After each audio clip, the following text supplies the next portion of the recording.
Welcome to my Hebrew channel, Miel Hebraica, and today I'm looking at Psalm 121, one of my favorite psalms. It's a psalm that we generally look at and read together when we're going on a trip. We're going on travels today. The next couple of days we'll be traveling. So, we look to this psalm for comfort, for strength, for guidance as we travel, as we go out and as we come in. This is a traveler's psalm. I've done this one before, but every time I look at a psalm, I always see something new, and so it's worth looking at again, and it certainly comforts us when we find ourselves outside of our comfort zone when things are going a little bit further than what we expect, and then what do we do?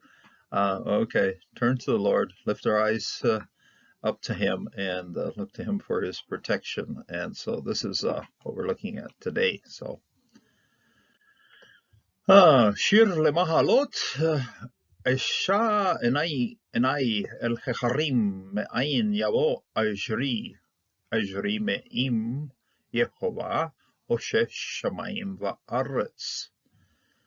Song of Ascents, shir, the song of course, למעלות, to going up on the steps, or the steps, the gradients, gradual song as it's also said. Incidentally, these are sung by the pilgrims as they're going up to Jerusalem. Either sang them on the steps of the roads going up to Jerusalem or the steps of the temple going up into the temple. And as they go, the psalmist here is singing out, Anai el Chachrim, looking to the hills, to the mountains.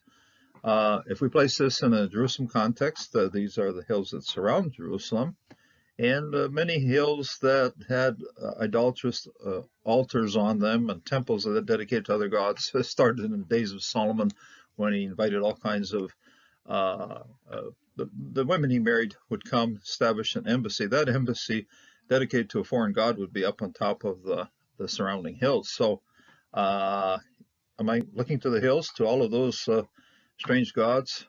No, it says no, my help comes from somewhere else. Okay, so I can look to the hills, but that's not where my help is coming from. Esha, Anai, El Harim, to the hills. Incidentally, when you add up an article to the front of a hey, it comes out with a segol rather than a patah. So He Harim.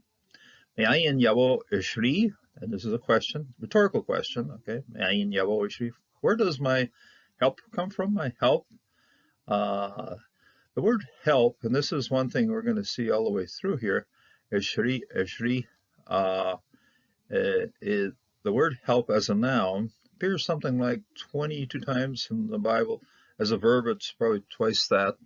But as a noun, it's the help that comes from the Lord, and it's a special kind of help in that it's based on the Zion, and Zion is strength. When you go back to paleographic meaning of Zion, that help, this is a strong help. The help that comes from the Lord is something that's based on the Lord's strength. So take a look at the Zion right in the middle there, power, strength. That's the root meaning of this consonant. The consonant often defines like Az, Uzi, things like that, that are powerful and strong. So even to this day in modern Hebrew, has a significance of strength. Has a few other significance I'm not going to mention, but Ezri. So my strength.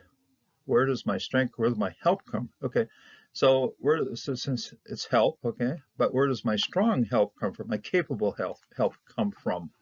Okay, so Ezri Meim Yehovah.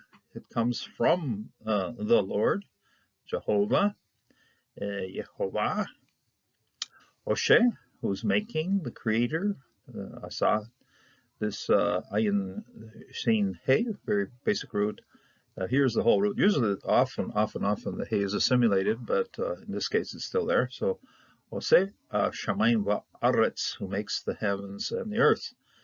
So we find ourselves going on a walk, find ourselves going on a trip, looking to the hills around us and mountains around us. I'm presently in a place that's surrounded by mountains, very pretty. Lots, in fact, getting into the fall and lots of snow on top of those mountains. So it's very interesting to see. So next place we're traveling to has no snow, hasn't seen snow for a long, long time. So we look to the hills. Where does our help come from?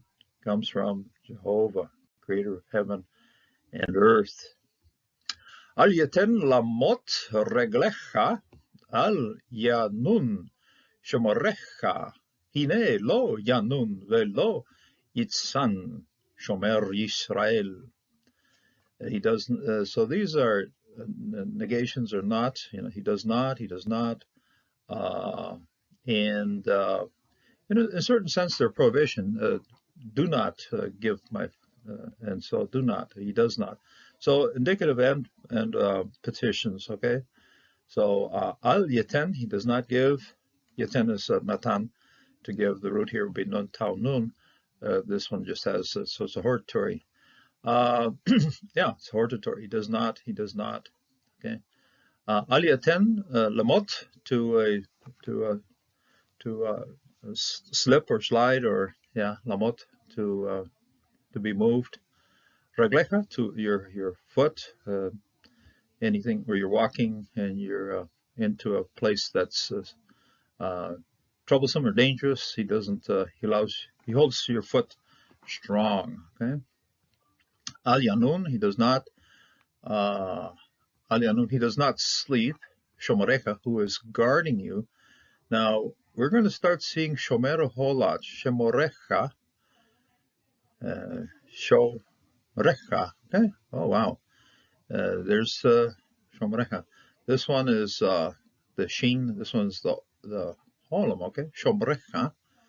Shomorecha hine lo yanun velo yitzan. And he does not sleep nor slumber. Okay. Yishan. These are very parallel words right here. Yunun, yishan.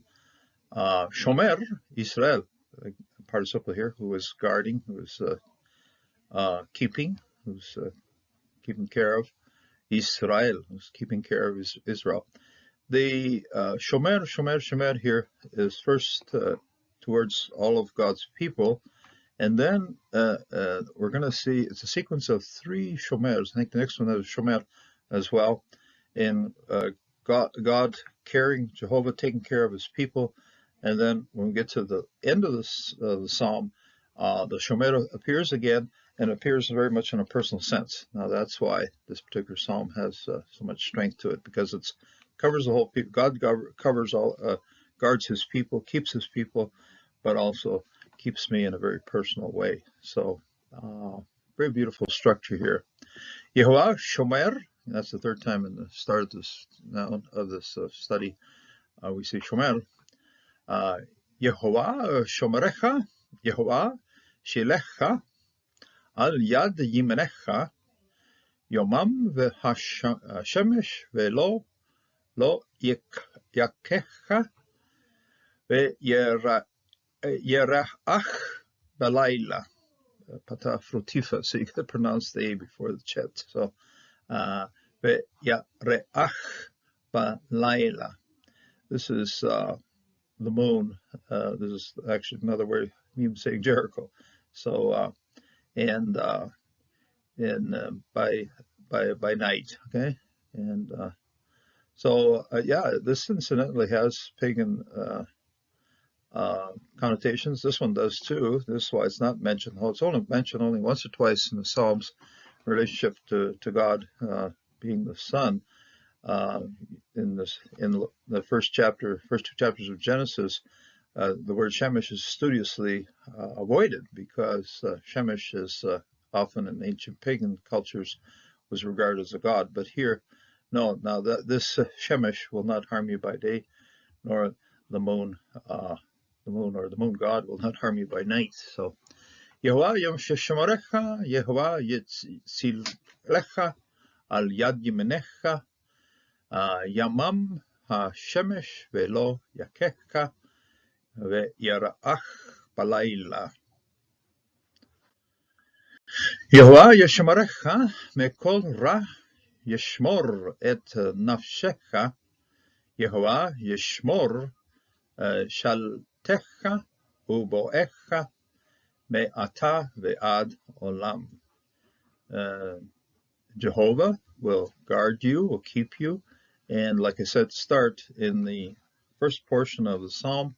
This Shomer was in regard to Israel, to God's people, okay? And here it's in regard to the personal. It's a very personal thing right here, because it goes back down to the first person to the singular here. So you got Yeshmorecha, Shomer, and Yeshmor.